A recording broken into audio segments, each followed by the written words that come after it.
So I just had cheese rolls, 2 pieces. And just waiting. Basa-basa muna. Yeah. 6 more hours.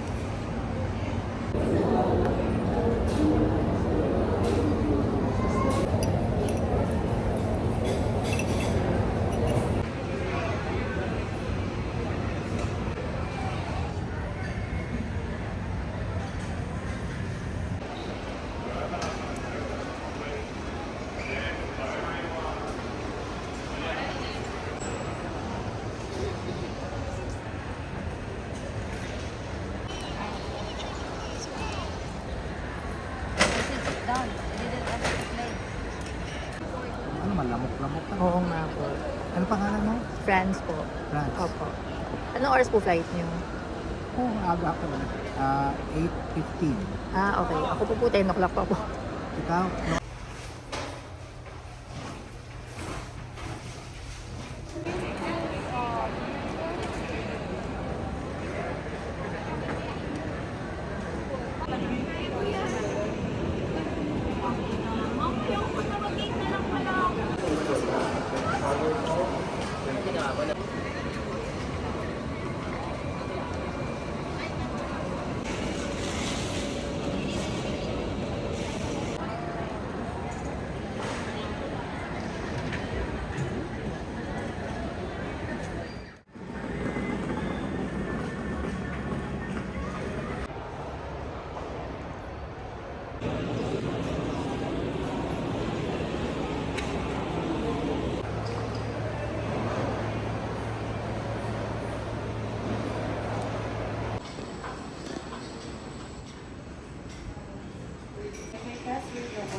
coming from the southeast, temperature at 28 degrees centigrade.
few minutes. It's 300, Yeah. right?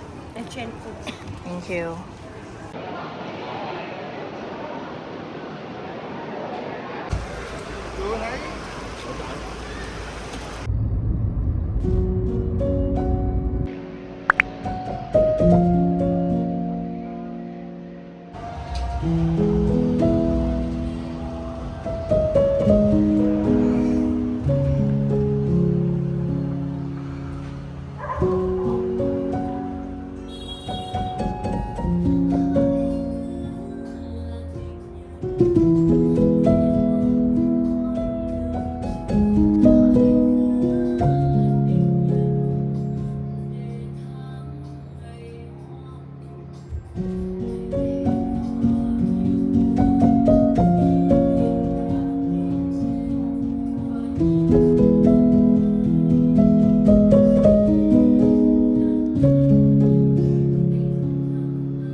Hi everyone! I guess you know na kung nasan tayo from the title of the vlog. So, I just want to share my experience from the immigration sa Philippines up until makarating ako dito sa Ho Chi Minh City. It's actually a very brave and liberating feeling talaga kapag nagso-solo travel. And this is not the first time that I did do a solo travel. Actually, it's my third na. My first was in Bali, Indonesia, and then the second one is just a local destination in the Philippines, which is Bohol. And then this is my third and my second solo travel out of the country. So again, we're here sa Ho Chi Minh City. So, ano ba yung mga na-experience ko kanina during the immigration process, in check-in and stuff? Siguro, I'll give a couple of advice na rin if you're planning to do a solo trip. Masaya siya, but at the same time, marami ka talagang mga dapat i-consider, marami kang mga dapat na kumbaga, you need to study the place where you will be going, kasi if not, it's gonna be really hard talaga, lalo na if it's gonna be your first time, especially if there is a language barrier dun sa pupuntahan nyo na country. So it's really hard. So simulan natin dun sa immigration ko. So actually, itong year na to ng travel ko is medyo talagang kinabahan din ako kasi 'di ba, ang daming mga offload stories, ang daming mga na-offload, ng mga hindi natutuloy yung flight or naiiwan ng flight because nadidelay sila sa immigration. So, I think in a way, nakatulong na ma-open up yung topic na yon, or I mean, na social media siya and stuff. Kasi, to tell you dun sa mga past na travels ko, wala naman akong actually naging problema sa immigration. As in, smooth lang din siya and stuff. So, ayun.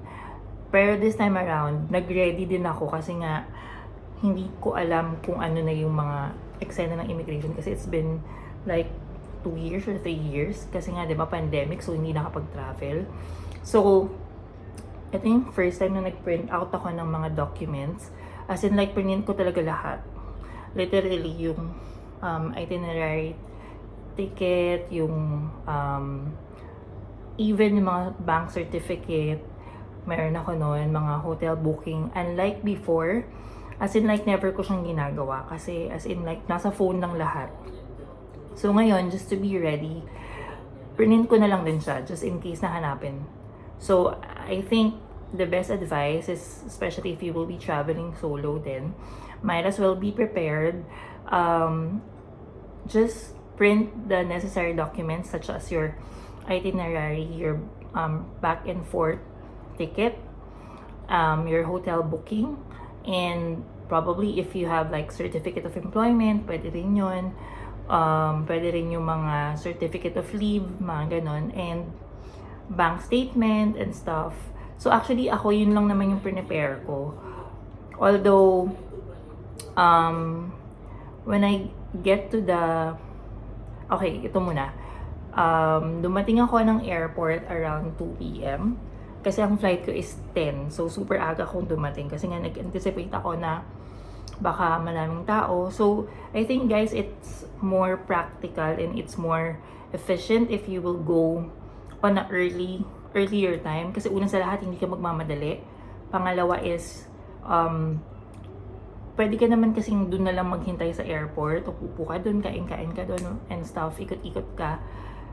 Kesa yung maghahabol ka ng mga last minute na sa pila and stuff. Kasi you will never know kung gaano kahaba yung pila. Especially ngayon na, ewan ko, siguro revenge travel nga. So, most people are like traveling. So, ako yun talaga, 2 o'clock pa lang, nasa airport na ako. And, 2 or 3, nasa airport na ako. And then, ang flight ko kanina is around 10:30 pa ng gabi. So, ang ginawa ko, when I get there, syempre, chinek ko muna kung open na yung check-in counters. Pero ako kasi nag-check-in na din ako. And then, I already paid my tax na rin online. Although may additional charge kasi na 100 kapag nagbayad ka online eh. Pero if you want, you can also pay naman dun sa mismong terminal. Wala siyang charge. And actually, mabilis lang.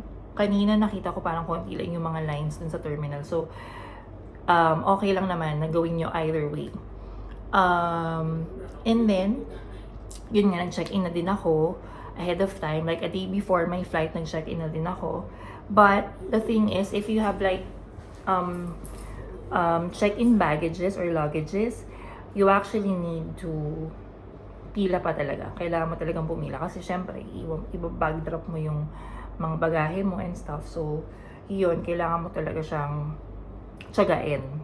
So, ako, kanina, pagdating ko doon, obviously, hindi pa naman open yung counter ko. Ikot-ikot lang ako and then I decided to eat sa Mary Grace as what you have seen sa mga montages earlier. Siguro mga an hour nagsaya ako doon. Tapos ikot-ikot na pa, ikot-ikot ako. And then eventually, nag-open yung counter ng 6 p.m. Saktong 4 hours before the flight. And the good thing is, nandun na ako agad. So, advantage is, nakapila na ako dun sa counter. Ako yung unang-unang inassist nung customer service ng Cebu Pacific. So, good enough na nauna ako.